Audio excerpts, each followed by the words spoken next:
I visited for Thanksgiving. My son's wife said she should eat after everyone else.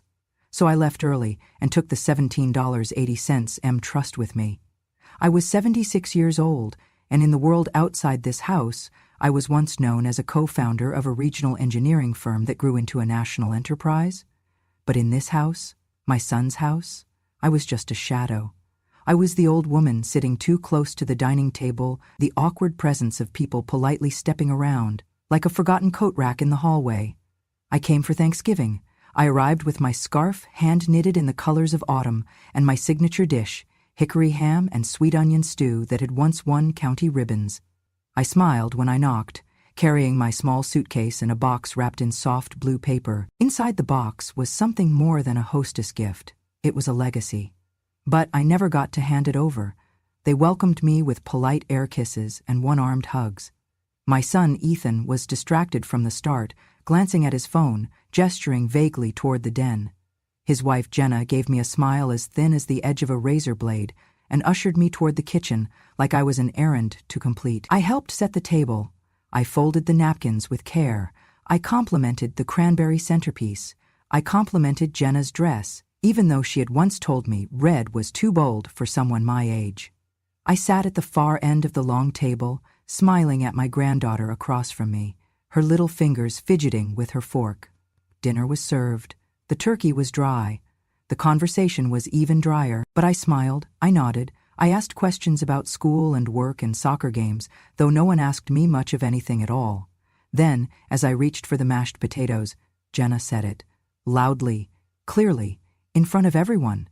She should eat after everyone else, she said, as if I were not there, as if I were a distant aunt or a confused neighbor. We do not need her awkwardness ruining the energy. The room went still. The words hung there like cigarette smoke. My hand froze mid-air. My son Ethan did not speak up. He did not laugh to diffuse it. He did not say, "Mom, that is ridiculous." He just looked down at his plate and muttered, "Mom, just go with it. Jenna has had a hard day." A hard day.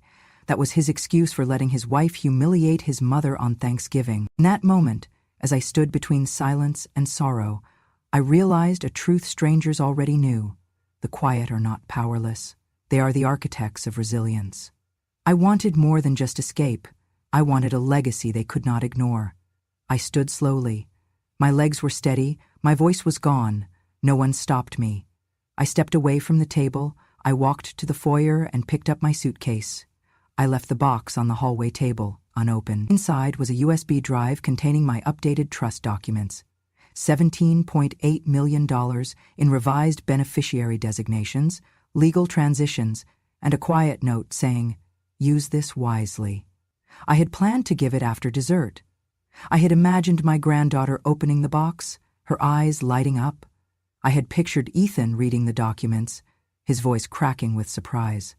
But that was before they showed me who they were. I opened the door. The wind was sharp, carrying the smell of pine and chimney smoke. My scarf fluttered behind me. I stepped outside, suitcase in hand, the silence of my exit unnoticed by the people still laughing in the dining room behind me. They did not come after me. No one ran. No one called my name. I stood on the porch, waiting. 1 beat, 2, nothing.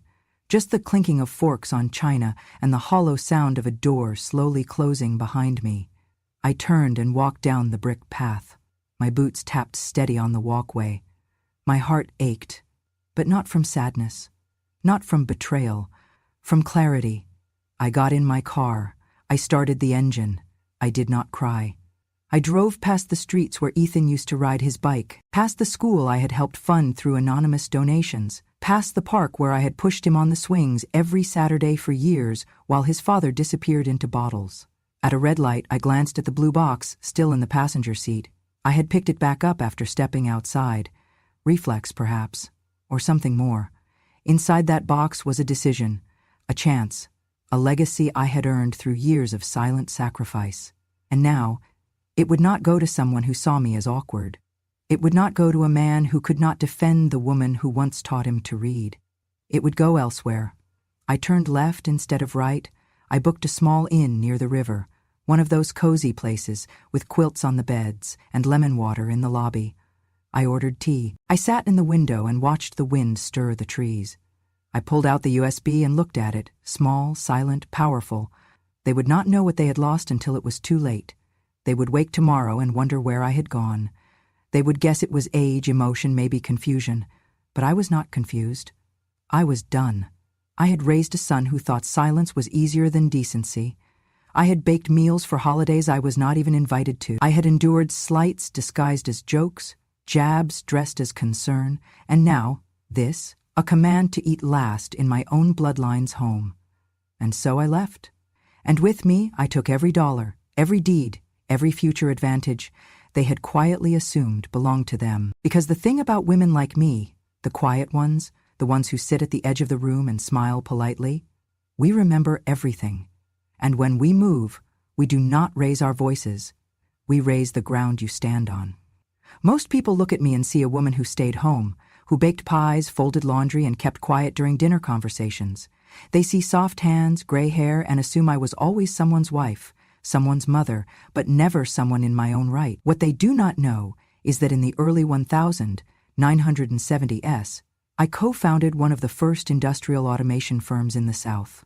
I was 23 when I designed my first production line algorithm. My partner, Malcolm, handled the pitch meetings. I handled the math, the flow charts, the design schematics. We were a perfect team. He had the charm, I had the mind. We installed control systems in textile factories and auto plants before most people even knew what a programmable logic controller was. The technology we built became the foundation for entire state contracts. At one point, we were running 20 installations a month across 3 states. We streamlined the supply chain of an entire regional grocery brand, using nothing but code and copper wire. But you would never know any of that by looking at our documents. You would not see my name on any of them. Malcolm insisted, gently at first, then firmly, that it was better for the business. Clients would feel more secure if the engineering was handled by his team, not by some woman with too much lipstick. He said, "You still get your half, right? What is in a name anyway?" I was young. I believed in the work, and I believed, foolishly, that results would matter more than credit. So I stayed silent. Again. Then came Ethan. I found out I was pregnant during a system rollout in Macon. I remember staring at the test strip in a rest stop bathroom, my toolbox still open in the car. I told Malcolm I needed to step back.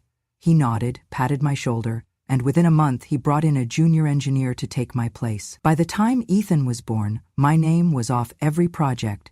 My husband, Peter, was a kind man with fragile health and even weaker ambition.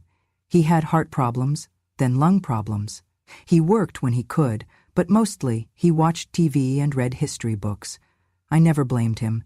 He simply did not have the drive. So I paid the bills. Then his mother moved in after a fall broke her hip. She was sharp-tongued, demanding, and completely bedridden. She refused hired help. She said, "Daughters-in-law are meant to serve." So I served. I bathed her. I cleaned him. I raised Ethan. And not once did anyone ask me why I was not working. Because to them, I was doing exactly what I was supposed to. The woman sacrifices. The woman adapts. The woman disappears. My old drafting table became a changing table. My circuit boards gathered dust while I cut coupons and memorized Ethan's school lunch schedule. When friends from the old firm called, I pretended I was too busy to talk. I was not busy. I was grieving. I used to design intelligent systems. Now, I managed a household where the washing machine screamed every Thursday, and the only thing automated was my own exhaustion. Still, I taught Ethan everything I could. I made math games out of candy wrappers. I turned our garage into a miniature lab. I wanted him to see how things worked. I wanted him to see me. But children rarely see what they are not taught to value. By the time he was a teenager, he spoke of engineering like it was a family mystery he had discovered on his own. When he asked me once if I had ever been interested in math, I just smiled and said, "A little." He never asked again. Even when he went to college, on the savings I built through penny stocks and secondhand books sold online, he never asked how I knew so much about system logic, never wondered why I could explain voltage calibration better than his professor, never questioned why the letters from my old colleagues still came once a year, unsigned but respectful. They called me the ghost of Georgia Tech. I was never enrolled, but I had been in the rooms. Malcolm made sure of that. Quietly, I ghostwrote technical manuals for his clients well into the 1980s. They paid me in silence. I could have gone back. I could have rejoined. But every time I tried to carve a path, life carved another demand into my time. Peter's lungs, his mother's decline, Ethan's braces, then Ethan's car, then Ethan's wedding. By the time Jenna entered the picture, I was too faded to be noticed. She once asked me if I had ever had a hobby. I wanted to tell her about servo motors and fiber optics, about the time I solved a factory delay with nothing but a length of twine and a stopwatch. But instead, I said knitting. And that became my story. Grandma with the yarn, grandma who stays home, grandma who is always free because she has nowhere to be. I was not angry, not then, but I was forgotten. And that is a different kind of grief. I watched my legacy build their house, fund their vacations, buy their Christmas gifts. They did not know the dividends came from patents I had helped shape. They did not know the checks came from accounts I had grown from nothing. They did not know because they never asked, and I had stopped offering. Because offering yourself to people who only see your absence as natural, that is the loneliest kind of exposure. Now, looking back, I do not regret leaving the firm. I regret assuming they would remember me without being told to. I thought they would ask. I thought they would wonder. I thought one day they would look at me and say, "You built something once, didn't you?" But they never did. Because the world taught them I was not supposed to, and I had let it. Last October, the first cold front swept through Georgia, and I spent 3 evenings knitting a scarf for my granddaughter. Sky blue, with a soft cable stitch, and a note tucked inside. For chilly mornings and strong hearts. Love, Grandma. I mailed it with care, priority envelope, wrapped in tissue, a tiny cinnamon sachet tucked in for scent. A week later, it came back. Same envelope, different handwriting. Inside was a post-it note from Jenna. "We don't do thrift energy. Please stop." No explanation, no thank you, just that phrase. Thrift energy, as if handmade warmth was now a burden, or worse, an embarrassment. As if something not bought with a brand name had no place around her daughter's neck. I sat with that envelope on my lap for hours, not crying. I had long since stopped crying over things that deserved silence. But I felt it, tight and slow in my chest. 3 days after, Ethan texted me. Just one line. "Come if you must, seating's tight. No looking forward to seeing you, no we'd love to have you." Just that. An obligation disguised as tolerance. Come if you must, as if I were the unwanted aunt at a family reunion. Not his mother, not the woman who once held his life and future in her hands. But I packed anyway. I baked my pecan bourbon pie, his favorite growing up. I ironed my best coat, the one with the stitched rose buttons. I brought the scarf again, just in case. And one more thing. Tucked into a second envelope, sealed in a fireproof folder, were the updated documents for the Trinity Endowment, the charitable trust I had built in secret over 20 years. It was once earmarked for Ethan, a legacy fund meant to bear his name. He never knew, of course. He never asked where my money came from, just assumed it was old family stuff. But that week, I changed it. Every clause, every name. The new beneficiaries were women engineers, single mothers in STEM, and rural students who showed promise but lacked support. And my son? Erased. Not out of revenge, but out of reason, because he had proven again and again that he saw my value only when it came attached to a check. And even then, it was transactional, conditional, dismissive. I kept the new documents in my handbag, right behind the card I had written to the girls. It said, "Thank you for being a light in my life." It was meant to go with the scarf. When Thanksgiving came, I took the 6:45 IEMing bus to Atlanta. My joints ached, but I dressed carefully, my hair pinned, my hands steady. I arrived with warm pie, wool mittens, and a heart heavy with both hope and preparation. I rang the doorbell at exactly 2:00 p.m. The door opened. Jenna blinked. Not at the pie, not at the coat, not even at me, just at the inconvenience of it all. "Oh," she said. "You're early." I smiled. "Only for 10 minutes. She didn't move to take the pie. "Well, the oven's full. You'll have to keep that with you for now." Inside, Ethan greeted me with a nod. Not a hug, not a kiss, a nod, like I was a neighbor delivering borrowed tools. The girls were polite, distracted by their phones. No one asked about the scarf. The table had been set for 9. I made 10. No one made space.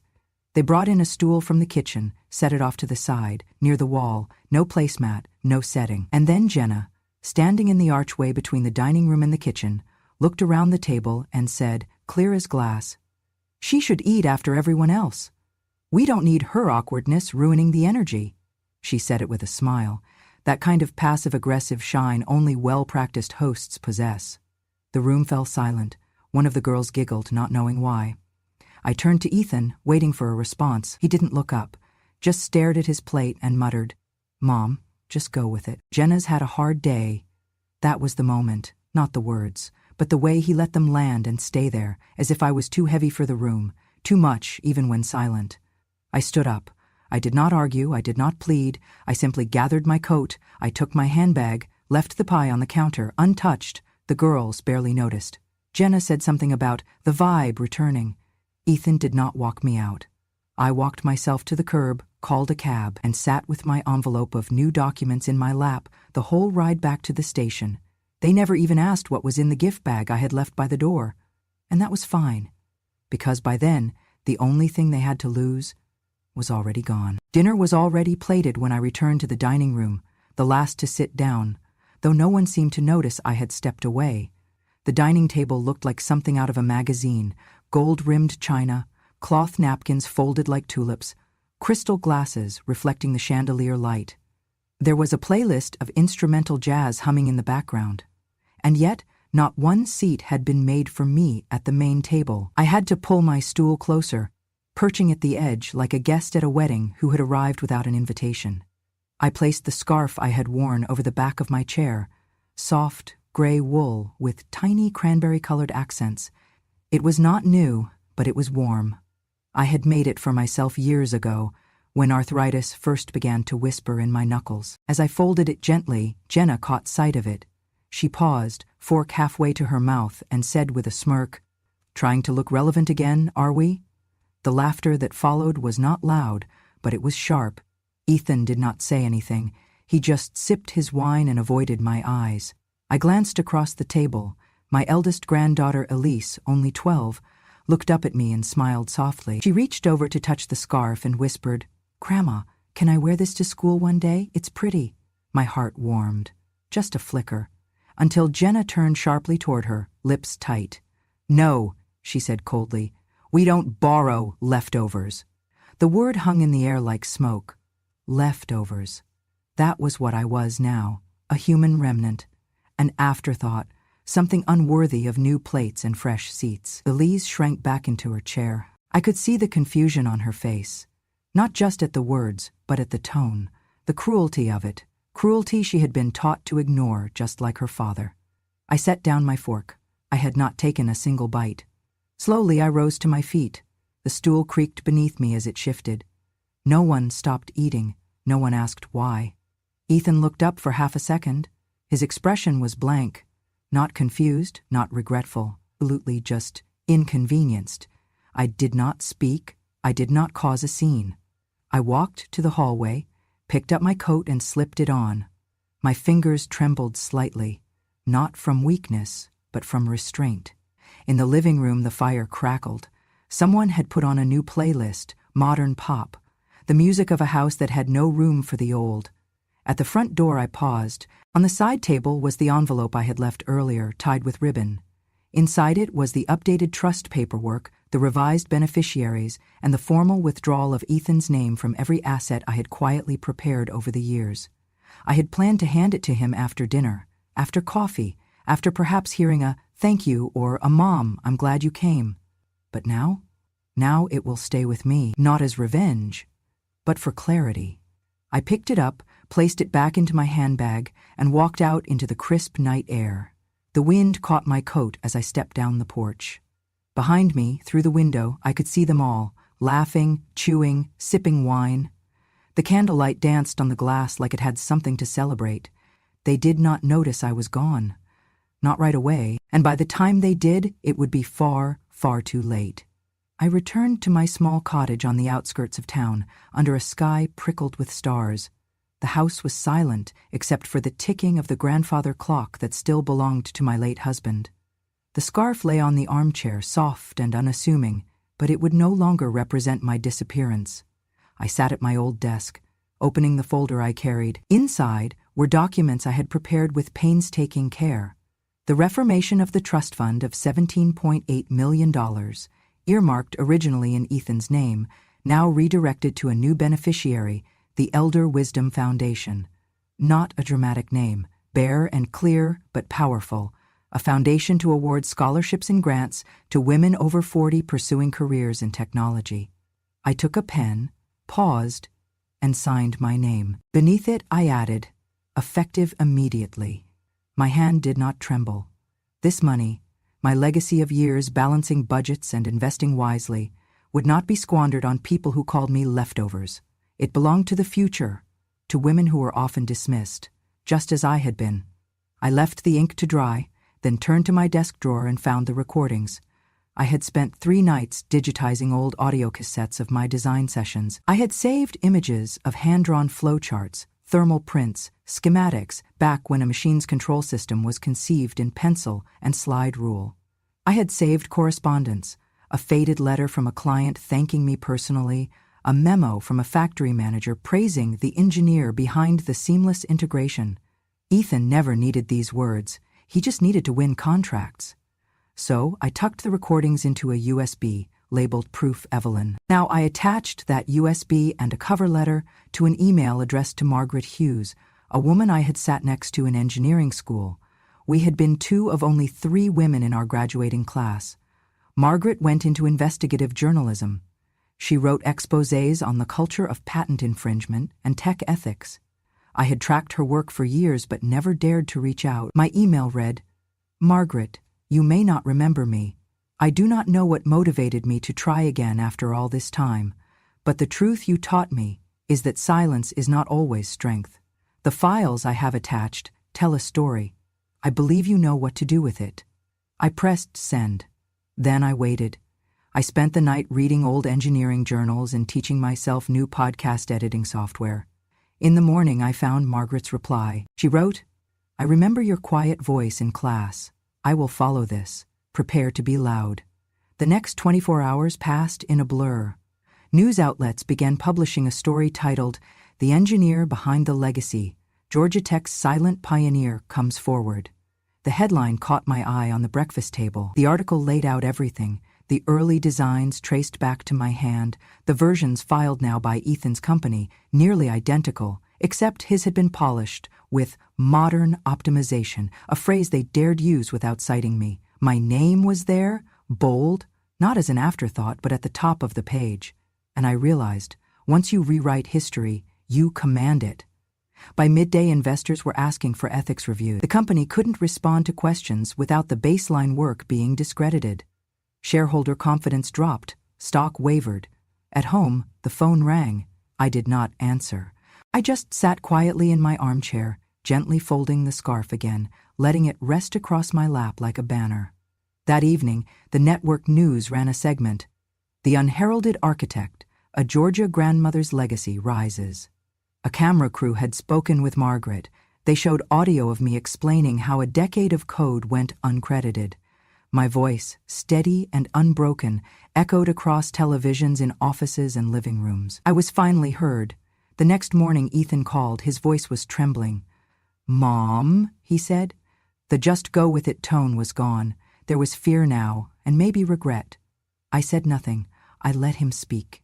He sputtered through apologies, half-formed. He tried to say he was proud of me, but the words emptily echoed. I knew you did things. I always thought it was stuff from Dad." He stumbled. The illusion collapsed. I waited for him to ask me to return the money. But he did not. He was afraid. Instead, the Elder Wisdom Foundation received its first applications. Women engineers in their mid-40s, 50s, even 60s wrote letters about returning to education, pivoting careers, chasing dreams that technology awakened in them decades ago. Programs emerged.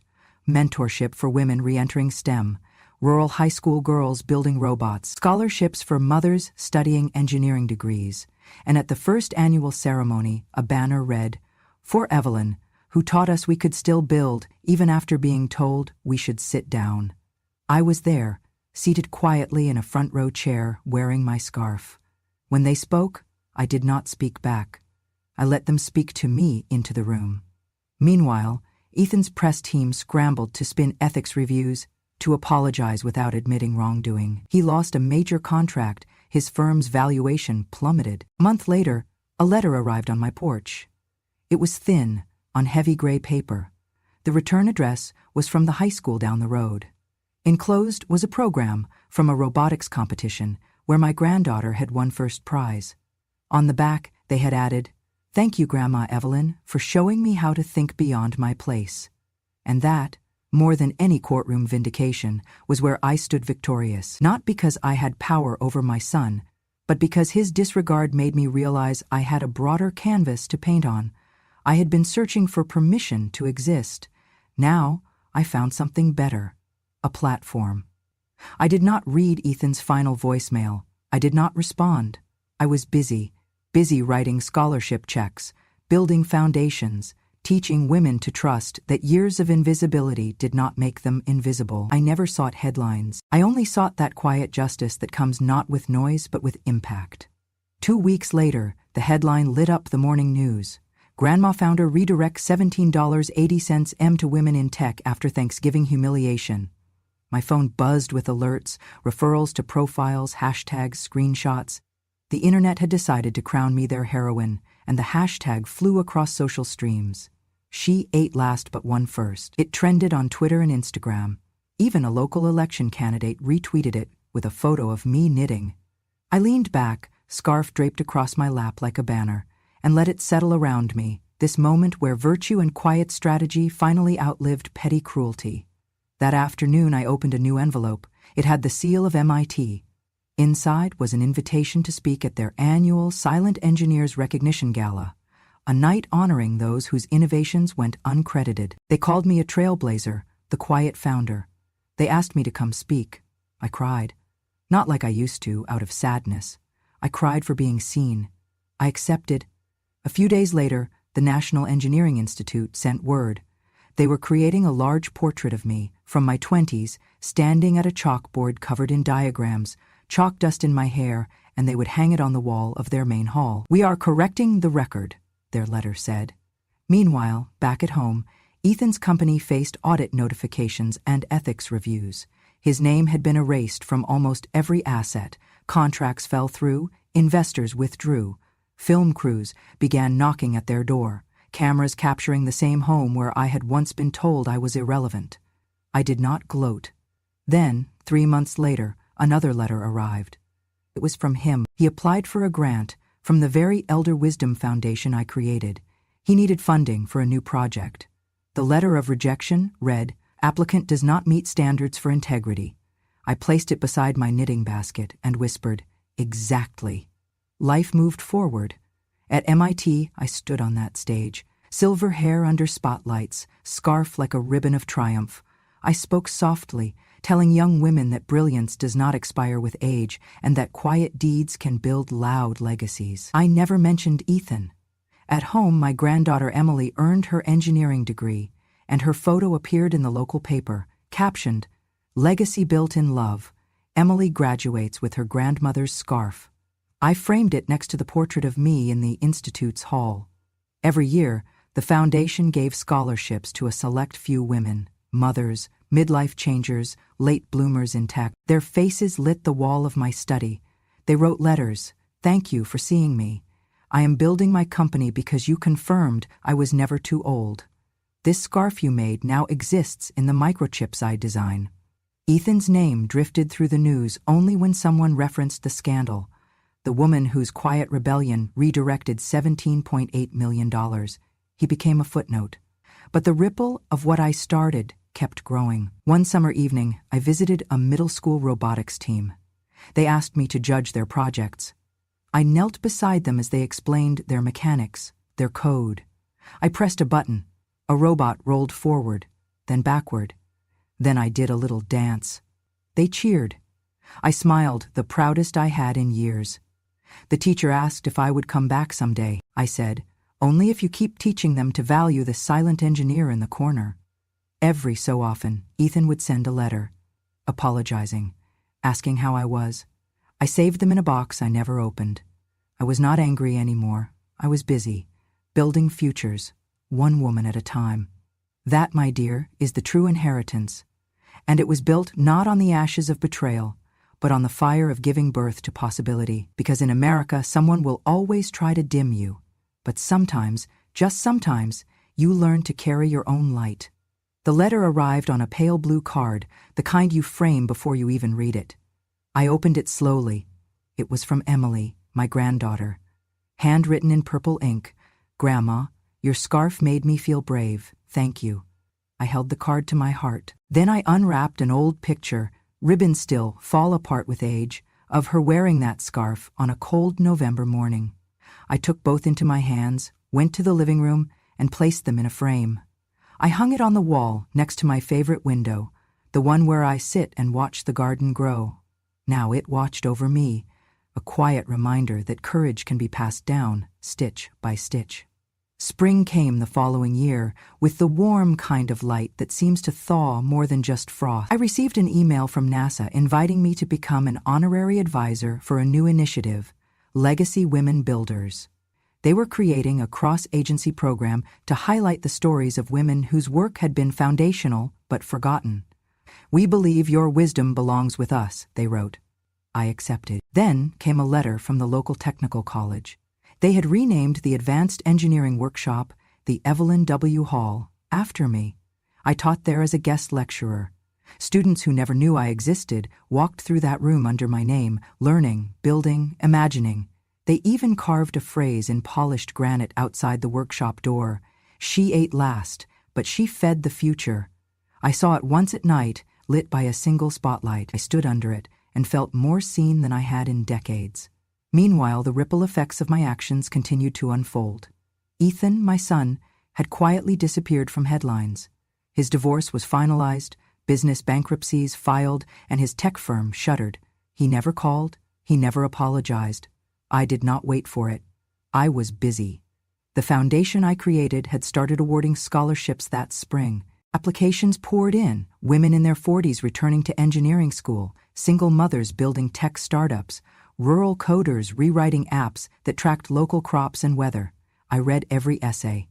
I cried over ambition that had stalled but would now launch. At the final awards ceremony, Elise, my granddaughter, presented me with a model robot she built. It was small, made from scrap metal and recycled circuit boards. It looked like a beast, fierce with determination. She pressed its button and it powered on, lights blinking, and in front of the audience, it honored my legacy. I said a few words. I told them that brilliance does not retire with age, that silent contributions deserve recognition, and that no one should ever be asked to eat last again. Ethan did send one more thing, a letter in a plain envelope. "Mom, you were right. I was wrong. I am sorry I was blind." I didn't respond. There was nothing left to say.